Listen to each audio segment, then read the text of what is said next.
Man, baka naman ganyan na lang ang gawin mo. Hindi ka na magborda ha. Baka di ka na magtahi ng damit ha.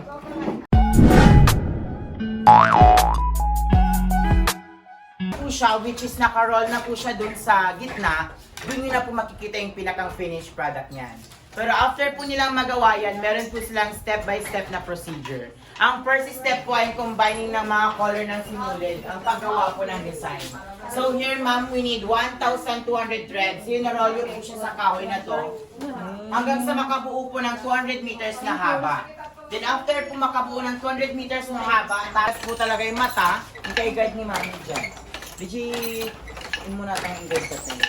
Which is matalas po talaga yung mata kasi yung 1,200 threads, pinapasok po siya ng 1 by 1 sa bawat butas ng nylon thread na to.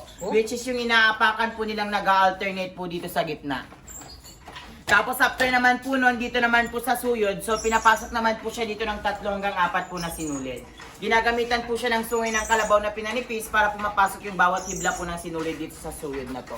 Which is yung metal na panitsid po nila sa gitna. So dyan sir, pwede na po silang gumawa ng tinatawag nating Abelli Loco Placement and Table Runners. So sa paggawa naman po nun, we need pure cotton, ina-army roll po siya, binibilad sa araw para maging matibay. Yun po yung Apo. Diyan ma'am, kumbaga daily exercise niya na rin po yan kasi sa paggawa niyan, kumbaga sa kamay po kasi para ka nang nagsusumba niyan. Tapos nakabike ka na rin po kasi yung inaapakan mo sa gitna, kumbaga tinuruan. Ganun na naman sa kabila. Dahil po wala yung mga weavers Para na magyan, dyan. ano. Tapos ito ipapasok ulit sa gitna.